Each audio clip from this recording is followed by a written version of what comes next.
uma mistura entre gerações, entre gêneros da fotografia, entre autoral, entre fotojornalismo, entre documental.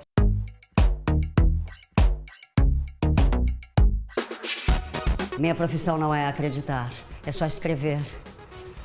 Mas eu não acredito mais que contar histórias seja uma coisa boa em si. Não apelamos mais aos deuses, não acreditamos mais neles.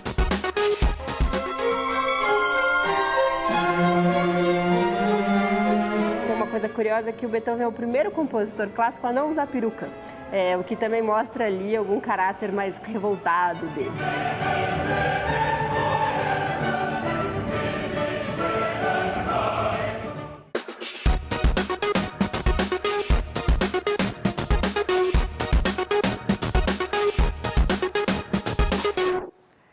Olá, boa noite. Eu sou Adriana Couto, Metrópolis no ar. A baiana Majur é uma das revelações da música popular brasileira. Vem dividindo a cena com veteranos e com outros talentos emergentes. E com muita luz própria, a cantora e compositora está divulgando o repertório do EP Colorir e se prepara para o lançamento do seu primeiro álbum. O meu corpo é político. Eu não preciso dizer nada, apenas entrar em qualquer espaço e automaticamente você lida como negra, você lida como LGBT e agora lida como trans.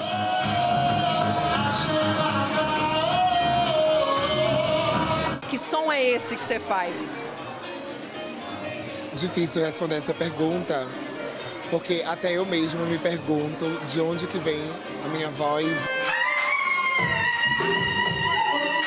E a capacidade de chegar a tons, sinceramente não consigo te dizer tão plenamente, mas eu tenho uma frase que eu escutei quando eu era criança, que eu tatuei aqui no braço, se chama Seja Luz.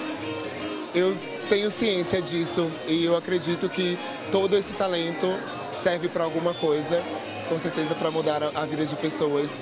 E eu sinto que isso faz parte da minha voz, eu ser essa voz, eu ter esse tamanho todo, 1,93 m, ser essa pessoa que eu sou, ter esse coração, acho que tudo faz parte de algo muito maior. Sou angolano, africano, índio, riquenho, mexicano, preto, amarelo, pardo, sou mistura. Nós, seres humanos, já somos seres musicais. Tudo que a gente responde é com um som. E eu, desde criança, desde os 3 anos, quando eu tive o primeiro contato com a música, sobre entender, né, o que eu estava ouvindo, eu falei para minha mãe que meu sonho era ser cantor. De repente eu cresço, aos 5 anos, eu me apaixono pelo coral da igreja que minha mãe me levava. E de repente eu peço para ela para me levar para um curso que eu queria fazer, um curso de música. Na época era muito famoso um coral, que era o coro da Orquestra Sinfônica da Juventude de Salvador. Estudando música, estudei piano, estudei violino, estudei tudo sobre harmonia, enfim, em grupo, sozinho. Maravilhosa. O destino da soteropolitana de 23 anos, que também estudou design, começou a mudar a partir do encontro com a cantora e compositora Lineker. De repente estou na minha casa, meu produtor liga dizendo: Majur, a Lineker está aqui em Salvador, ela vai fazer uma apresentação num programa de TV e tem que ter uma pessoa para levar o violão. Eu não posso porque eu estou em Belo Horizonte. Você pode levar e vai ser ótimo, porque você vai conhecer ela e você é super fã. De repente, tá eu lá entregando. Só que a gente se conheceu no final do programa e ela me convidou ao show dela. E quando eu tava lá no show, ela me chamou para cantar no palco, eu não sabia, e foi uma surpresa para mim, para minha cidade, que estava toda presente. Foi incrível. As paredes brancas desventadas. De lá pra cá, a ascensão de Majur chamou a atenção de nomes como os das cantoras Daniela Mercury e Maria Gadu, o rapper Irã e uma das maiores referências da MPB, Caetano Veloso. Majur também celebrou uma parceria arrasadora com Emicida e Pablo Vittar em Amarelo. E agora trabalha com seu repertório autoral. Esplêndida, com um EP gravado, que é Colorir, né? E lançando um próximo álbum também. Como é que é esse teu processo de criação, esse teu processo de inspiração? Primeiro álbum, né, agora, é uma grande responsabilidade, porque um álbum fala de não só de uma questão estética de ser álbum, mas fala de um sentimento, de uma história. Eu resolvi dessa vez contar a história da minha vida que pode se espelhar em histórias de vida de outras pessoas. A gente precisa de fortaleza e se a gente encontra isso no próximo, faz toda a diferença. Diga onde você quer que eu vá, pronto pra me encontrar. Diga que eu sou sem querer, pois tenho certeza de que Faz toda a diferença falar, cantar, existir, principalmente num país em que a comunidade LGBTQIA+, sofre com tanta violência. Hoje, no Dia da Visibilidade Trans, é preciso deixar claro que preconceito ainda mata e que vai ser difícil silenciar tantas vozes que estão surgindo. Retratos de Mulheres por Mulheres é uma exposição que mostra o trabalho de 21 fotógrafas. Isso, você vai encontrar diversidade. São olhares de gerações diferentes, ensaios mais artísticos, outros mais documentais, em temas importantes, capturados e refletidos por elas.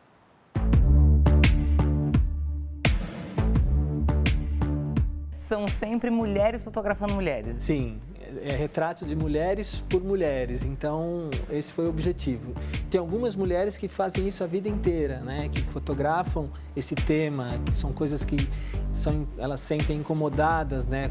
Com essa questão de como as relações existem, né? No campo da mulher. E outras, não, algumas vezes elas fotografam homens, outras mulheres, outros temas, outra cidade.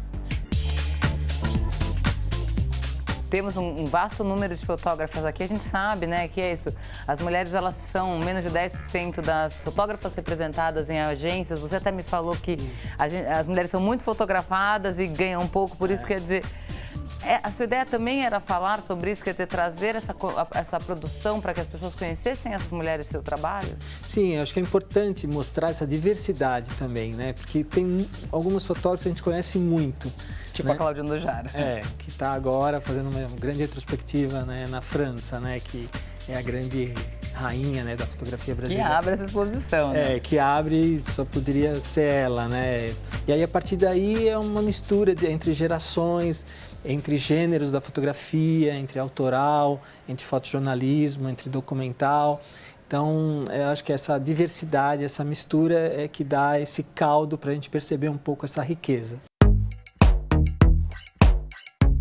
Tem dois trabalhos que chamam muito a atenção, que é de uma fotógrafa brasileira que fala sobre cor da pele e uma fotógrafa americana que fala de gordofobia. Na concepção da exposição, eu fui vendo, tinha uns fotógrafos base, algumas fotógrafas base, e a partir daí eu fui vendo que temas mais a gente pode discutir. A gente não vai conseguir abranger todos os temas, mas preconceito é uma coisa que se deve ser discutida, né? Então, preconceito contra a questão do corpo, né? Se a mulher é mais obesa, né? A gordofobia. Então, a Halle Morris Cafiero tem um ensaio assim super famoso e importante que mostra toda essa relação das pessoas têm com o corpo dela, né? Na parte do preconceito, a Denise Camargo mostra uma preocupação. Eu acho que a fotografia autoral busca, né, esses incômodos que os fotógrafos têm, a partir daí construir alguma narrativa, traduzir isso em imagens. Por que você achou que era importante contar essa história nesse momento? Eu acho que é importante cada vez mais pensar, né, em discutir essa questão, né?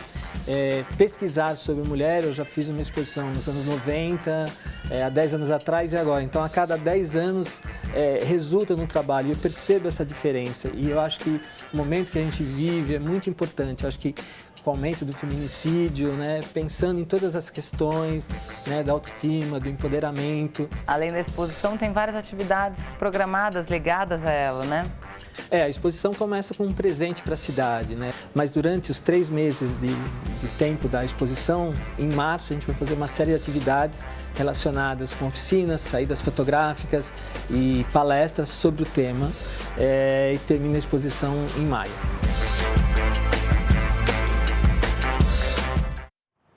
O cinema brasileiro vai concorrer ao Urso de Ouro, grande prêmio do Festival de Berlim, na Alemanha. O filme Todos os Mortos, coprodução com a França e dirigido por Marco Dutra e Caetano Gotardo, foi selecionado para a competição principal, ao lado de outros 17 longas. A história é sobre uma mãe e 2 filhas mergulhadas numa tragédia em meio ao crescimento da cidade de São Paulo, na virada dos séculos 19 e 20. O festival deste ano vai acontecer entre os dias 20 de fevereiro e 1º de março. O Brasil já ganhou o Urso de Ouro 2 vezes. Em 1998, com Central do Brasil, e em 2008, com Tropa de Elite. Mais cinema? Vamos nessa. A dupla Riggs e Murtagh vai voltar ao trabalho, isso mesmo. Mel Gibson e Danny Glover vão reprisar os papéis em um 5º e definitivo episódio de Máquina Mortífera. A informação é de Dan Lin, que produziu a série derivada da franquia. Segundo ele, o filme já está em produção e também vai contar com o diretor original, Richard Donner. O último filme, Máquina Mortífera 4, é de 1998. Hold my breath there. Did you see that? See what? Jaywalker. Jaywalking. Hey, hold it right there, pal. Can you step up here, please? Me? Yes, you. Well, what happened? What did I do? What'd you do? Jaywalking. I saw you. Large as life. I'm gonna have to cite you. Jaywalking? Oh, Jesus, come on. Hey, can you handle this one yourself, or should I radio for backup, huh? Smartass. You People got the are ticket committing book? actual crimes in this city, and you're hassling me for crossing the street. Shut up! Yeah. Oh, you know how to fill one of these out? A long time ago. Let me see. Can't read it. It's print with a little without my glasses. You're no help. Can we speed this up, please? You may have nothing to do. I have things to do today, okay? No, we can't. So will you shut up? That's Jaywalking. his license.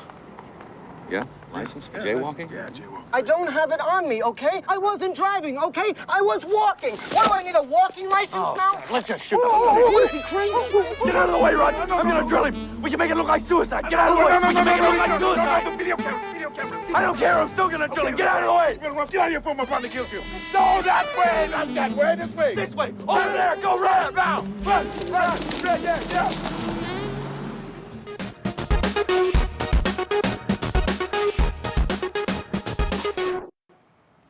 2020 é o ano de Beethoven. Em todas as partes do mundo são comemorados os 250 anos de nascimento do compositor alemão. E em São Paulo estão programados diversos concertos com convidados estrangeiros e músicos daqui também.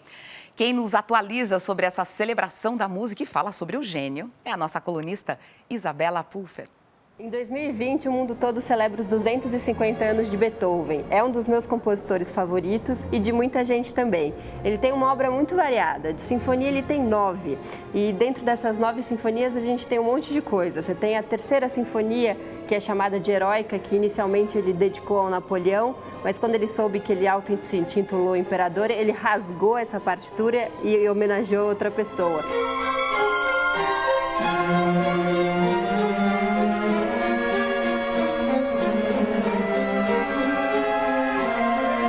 A Quinta Sinfonia é aquela conhecida que todo mundo sabe o comecinho, que é do tan-tan-tan-tan.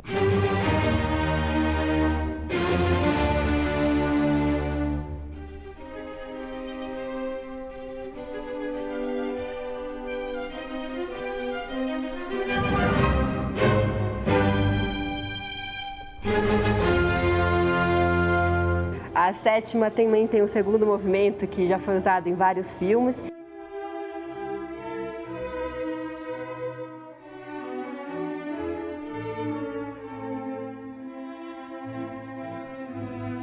E a nona é um capítulo à parte na história da música ocidental, né? Que pela primeira vez você tem solistas vocais e coro.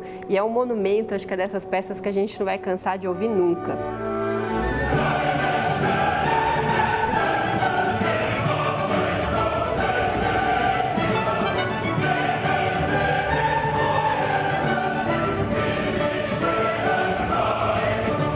Dentro do quarteto de cordas, que é quando você tem 2 violinos, viola e violoncelo, ele também fez coisas maravilhosas. Tem uma das peças que eu particularmente mais gosto, que é a Grande Fuga, que é loucura completa. Assim, fuga dentro da música é quando uma melodia corre atrás da outra, assim, mais ou menos. E a Grande Fuga é heavy metal puro até hoje.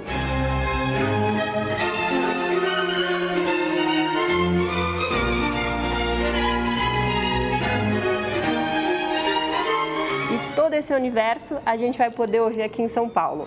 A USESP, que é a Orquestra Sinfônica do Estado de São Paulo, dedicou a Beethoven a temporada 2020. Então, tudo isso que eu disse vai estar lá. Você vai ouvir as sinfonias, vão ter os últimos quartetos, vão ter as 32 sonatas e com intérpretes de primeira linha. Assim. Começa já a temporada com a Missa Solemnis com Thierry Fischer, que vai ser a abertura oficial dele como regente titular do USESP.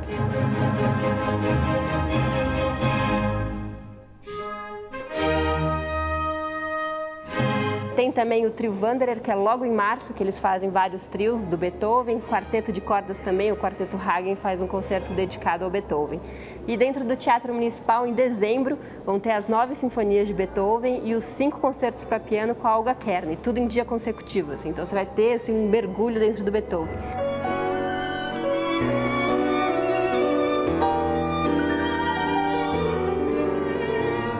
E a única ópera do Beethoven, que é Fidelio, também vai estar na temporada do Teatro Municipal, não no teatro, num lugar externo ainda a ser definido, que vai ser bastante interessante por si só.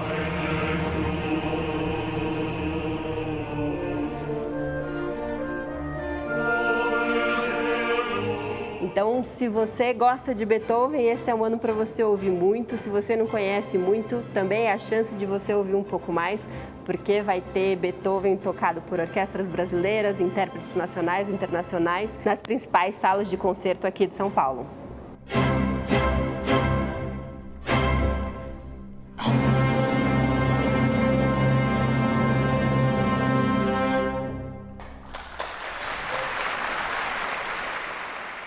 Como é bom ouvir a Isabela falar de música erudita, né? Eu adoro. E daqui a pouco tem o quê? Tem a estreia da peça Elizabeth Costello em São Paulo. Mas antes do intervalo, a gente tem dicas de teatro para você curtir.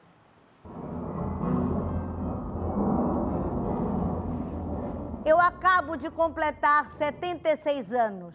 Estou convencida de que vou morrer antes do Natal. O homem da agência funerária chegou tão pontual que Maria dos Prazeres ainda estava de robe de banho e com a cabeça cheia de bobs. Maria dos Prazeres nasceu em Manaus, no norte brasileiro, mas vive há décadas em Barcelona, na Espanha. Depois de um sonho premonitório, decide dar início aos preparativos do próprio funeral. As histórias da personagem do conto homônimo de Gabriel Garcia Marques se entrelaçam com a biografia da própria atriz, Maristela Xelala, no monólogo Dos Prazeres, em curta temporada até o dia 21 de fevereiro no Sesc Vila Mariana. Então, ela decidiu fazer uma lápide de anarquista, sem nome nem datas. A gente parou de distinguir o dia da noite. Eu nunca gostei de dormir cedo. O Márcio também não. Depois que o Pedro nasceu, isso deixou de ter importância. Isso deixa de ter importância. 5 peças curtas escritas por jovens dramaturgos da cena teatral paulistana.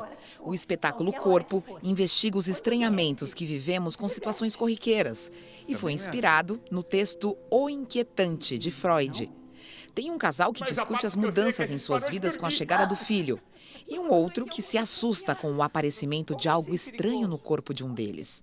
O espetáculo está em cartaz até o dia 15 de fevereiro no Teatro Cemitério de Automóveis, no centro de São Paulo. Como assim? Perigoso? Eu deixei de obedecer. Quer dizer, coisas pequenas, crenças populares, regras de educação, normas de segurança. Um dos livros do Nobel de Literatura, J.M. Coetzee, ganha uma encenação teatral. E o espetáculo teve a aprovação do próprio autor sul-africano. O monólogo Elizabeth Costello acaba de estrear em São Paulo. Não quero viver num mundo em que um homem de botas se aproveita do fato de que alguém está parindo vulnerável, frágil, desamparada, incapaz de fugir. Elizabeth Costello é uma mulher que reflete sobre a vida. É uma consagrada romancista que se isola no interior da Espanha porque está cansada da vida literária. Costello é uma personagem ficcional do escritor sul-africano John Maxwell Coetzee. Ela transita por vários livros do autor, desde o primeiro, lançado em 2003, ano em que o autor recebeu o Nobel de Literatura. São 8 lições o livro de temáticas variadas, assim. E ele tem uma genialidade porque ele consegue jogar e brincar com a história da literatura. Ela cria essas ficções, essas narrativas, né? Só que ela não escreve mais, ela grava. E ela vem um pouco cansada dessa função dos eventos literários e tal. Então isso parece que reflete um pouco ele mesmo. Ela funciona como uma espécie de um alter ego dele. Minha profissão não é acreditar, é só escrever. Mas eu não acredito mais que contar histórias seja uma coisa boa em si. Não apelamos mais aos deuses, não acreditamos mais neles. A escolha de gravar é uma escolha nossa. Isso não existe no livro. O fato da interlocução dela com o ser humano ter ficado complicada não quer dizer que ela não não precise, não queira e o pensamento dela não flua, entendeu? Não precisa deixar, ela tem uma necessidade de deixar registro, ela vai mandando para o filho dela, que é um personagem bastante importante da história. Quando lemos os poetas, por um breve instante, nos transformamos no animal, ele estremece. Em um dos capítulos da peça, Elizabeth está diante de um portal e, para atravessá-lo, precisa fazer uma declaração de fé para uma banca de juízes. Eu presumo que ela, Elizabeth Costello, pensaria: quero passar pelo portão, entrar, fazer o que vem em seguida. E aí a gente pegou as temáticas todas do livro todo, né? A questão do mal, o holocausto, também a questão dos direitos dos animais, enfim. Mas sempre, é importante isso, eu acho, da personagem, assim, sempre tem uma perspectiva da empatia, assim. Que realmente ela retorna para um ponto fundamental da existência mesmo. Como se ela dissesse, de tudo isso, o que importa é a própria vida vivida. A gente precisa abrir o portão para todos poderem viver. Por quê? No dia seguinte foi preciso dizer a ele com todas as letras o que havia acontecido de fato. A cabeça dela tocava as vigas do teto, seu rosto brilhava de imortal beleza.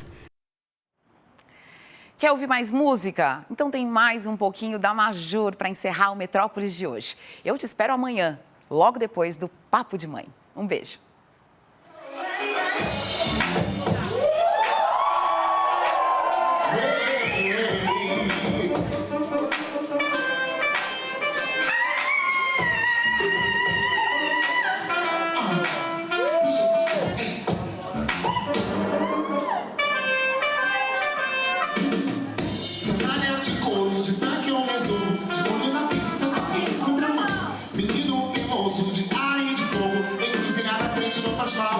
Assim tá voando, vindo de Japão. Trazendo história pra encontrar você. Caminho, sou o capitão de você, eu sou fã. A distância cega pra também querer. Diga aonde você quer que eu vá. Vamos pra me encontrar. Diga, eu sou o seu bem querer. Hoje tenho certeza de que diga aonde você quer que eu vá. Vamos pra me encontrar. Diga, hoje tenho certeza de que eu vim te ver. Gritar seu nome, fazer sinal na janela do seu peixe. Abrir seu nome e de carona fugir não vem. Gritar seu nome, fazer sinal na janela do seu peixe.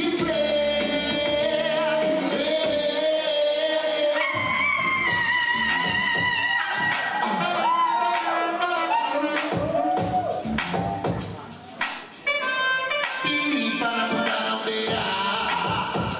Eu sou Majur.